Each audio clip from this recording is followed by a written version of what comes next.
Vai gravar esse de hoje e eu vou começar falando, sabe o quê?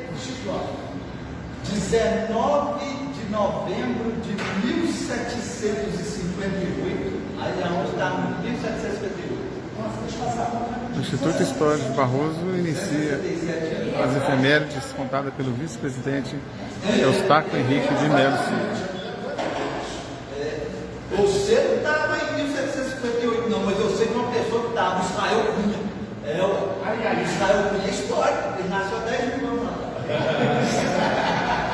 Então, em 19 de novembro de 1758, era concedido ao senhor Antônio Lopes da Silva a carta de Sesmaria da Fazenda do Morcego.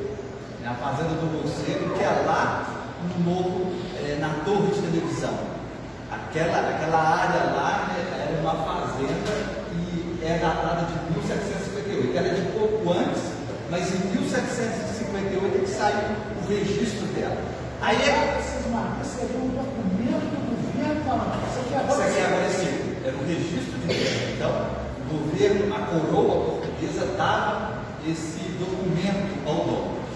Só que curioso é que lá, essa fazenda do Morcego era do senhor Antônio Lopes da Silva e de um outro irmão, que chamava Francisco Lopes da Silva. Começou o Chico Lopes lá. Tá bem, é Chico.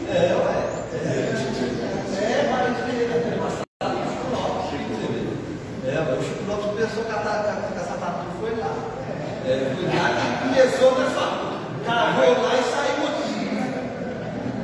Uma outra Sesmaria, lá no dia 29 de 11 de 1759, foi concedida a Antônio Dávila Bittencourt.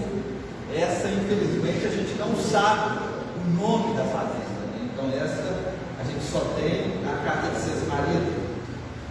Uma efeméride genealógica, né? Dia 27 de 11 de 1811, aqui na Capela de Santana do Barroso, naquela igrejinha lá embaixo, houve o casamento do senhor Manuel Gonçalves Barbosa com a dona Maria Cândida de Moraes. Esses são os patriarcas, porque a Manuel Gonçalves Barbosa com a Maria Cândida tiveram uma filha que se casou com os Lopes, né, da Fazenda do Morcego. E também são os patriarcas da família Ferreira aqui no Barroso. A enorme família Ferreira descende ali do senhor Manuel Gonçalves Barbosa e da dona Maria Cândida de Moraes, que possuíam aqui no Barroso a fazenda da Chácara, ou seja, aquela fazenda ali no alto, ali onde é a Alegria do Morro, a antiga Alegria do Morro. A fazenda da Chácara pertencia a esse casal e depois foi vendida para o Souza Meireles. Uma outra efeméride também genealógica, do dia 9 de 11 de 1823, é o casamento do senhor Bernardino de Souza Ladeira e da dona Silva. Não, o velho era Bernardino de Souza Ladeira. E depois ele teve um neto que chamava Bernardino de Sena Ladeira, que era o Bernardo Ladeira. Não é data. Você só faz uma forcinha que você gosta. Se você não guardar, você inventa. Não.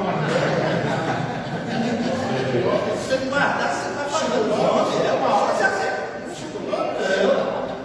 Então, o seu Bernardino de Souza Ladeira casou com a dona Felicidade Perpétua de Santana. Ela era feliz perpetuamente.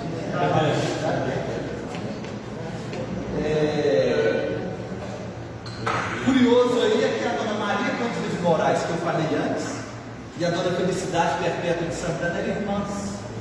Uma deu então, era a matriarca da família Ferreira dos Lopes, e a outra, Felicidade, é a matriarca da família Ladeira, a extensa família Ladeira do Barroso.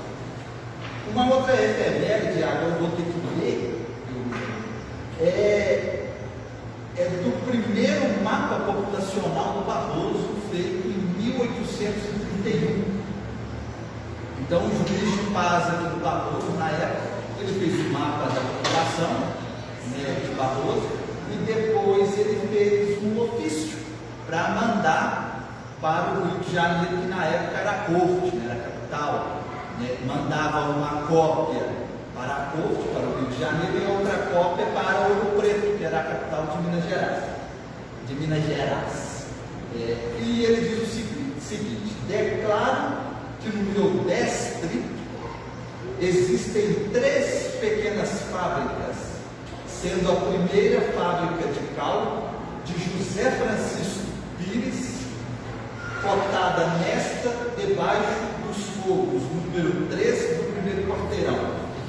A segunda de cortes e sola e couros de João Lourenço, também cotada neste, debaixo do fogo, número 75 do terceiro quarteirão. E a terceira, também de cortes, solas e couro de Joaquim José, cotada debaixo do fogo, número 86 do quarto quarteirão. Ambos pequenas fábricas ocupam alguns de seus escravos, também já declarados naqueles vagos que lhes sobram da lavoura e todos são cidadãos brasileiros. Distrito de Santana do Barroso, distrito de Santana do Barroso, do termo da vida de Barbacena de 4 de novembro de 1831, e assinou o senhor Elias Gonçalves Campos, que era juiz de paz. Nessa mesma declaração, nesse mesmo ofício, o Elias Gonçalves Campos diz: nesse mesmo distrito constam as fazendas do Barroso, fazenda do Lobo e a fazenda do Caxambu. A fazenda do Caxambu, para quem não sabe onde é a fazenda do Caxambu, é ali perto da Boa Vista, onde o Alfredo Lopes tinha a casa dele, o pai do Severino, da dona Zoé. A fazenda do Alfredo Lopes era a fazenda do Caxambu, né? Depois o Luiz da Loja comprou lá na época a sede. A fazenda do Barroso era aqui atrás, né, na Rua da Mina, e a fazenda do Lobo, o meu época não sabe, não sabe nada. Esse tinha que ser aquele da Rua. Não, o Severino da Zoé. O Alfredo Lopes era o dono da fazenda do Caxambu. Uma outra efeméride, que é a lei número 720, de 30 de novembro de 1880, que fala sobre as divisas do Barroso na época. Mas aí eu trouxe aqui um apontamento do livro do Dicionário Geográfico do Brasil, de 1888, que diz o seguinte: Barroso, paróquia da província de Minas Gerais, do município de Barbacena, atravessado pelo Rio das Mortes, foi criada paróquia pelo artigo 3 da Lei Provincial número 2086, de 24 de dezembro de 1874, que incorporou, além do distrito do mesmo nome, mas também o distrito do Tebas, que não sei onde esse distrito do Tebas, que o Barroso era dono. Ambos desmembrados da freguesia da cidade de Barbacena. Em 1881, alistaram-se nela 34 eleitores. Tinha a agência dos Correios e, sob suas divisas, vide, entre outras, a lei provincial número 2701, de 30 de novembro de 1880.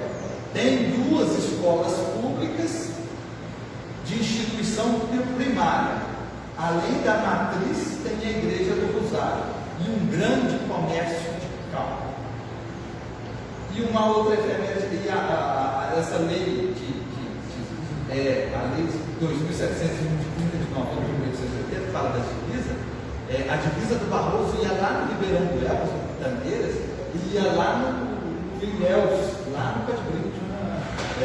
Isso tudo pertencia a Barroso e a gente perdeu. Você falou Lá no Pé de Brito.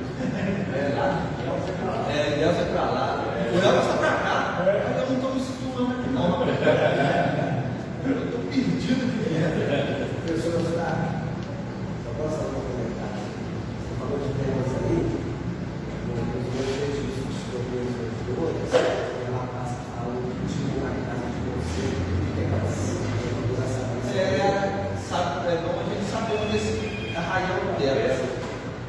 E uma outra efeméride de 19 de novembro de 33, 1933. Isso mesmo. Essa chega. Ele tinha 2 anos. Ele não fala não, mas ele tem quase 100 anos. Tá. Você está no curso certo. Fundação da Conferência de Santana, de 19 de novembro de 1933. É a conferência mais antiga que nós temos. Sendo esta conferência vicentina mais antiga, teve como primeira diretoria Agnello Alpicar Pinto, presidente, Arthur Napoleão de Souza, vice-presidente, João Alves de Macedo Couto, de Resolver, que era o Couto, que foi o prefeito, e Geraldo Napoleão de Souza, secretário.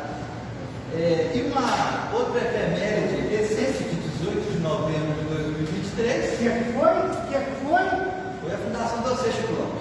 A fundação do nosso Instituto. A fundação do Instituto Histórico Geográfico do Barroso, que dia 18 de novembro, agora de 2025, fará 2 anos de existência.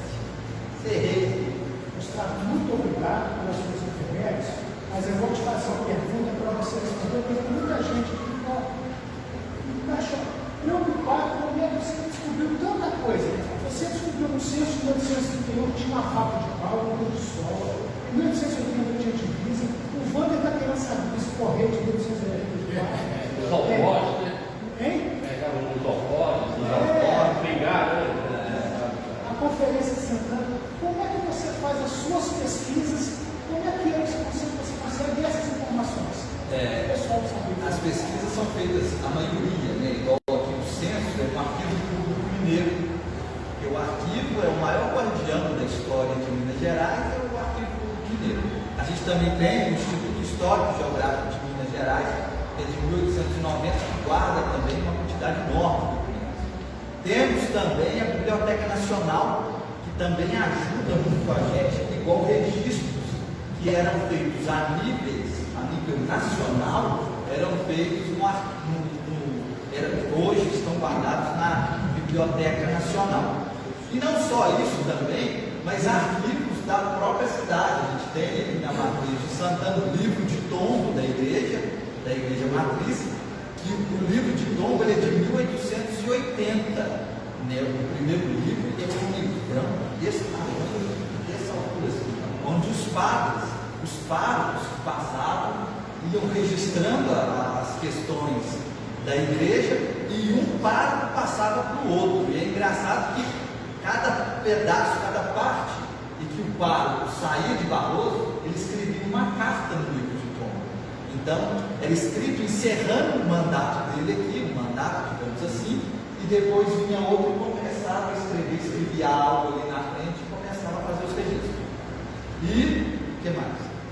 Na Biblioteca Nacional, lá no Rio de Janeiro, você precisa ensinar? Como é que você faz? Não, a gente hoje, graças à internet, né, a gente pesquisa tudo de casa, né, basta a gente ter um tempo ali para mexer, para ler, e a gente também tem aí, igual assim, vai falar de registro de casamento, de óbito e de nascimento. A gente não só tem os arquivos da igreja aqui, mas como também a gente tem arquivo, tem o IFAM de São João del Rei. Até segunda eu vou lá pesquisar inventário, e tem também o arquivo Altair Savassi, em Barbacena, onde tem coleções e mais coleções de documentos antigos.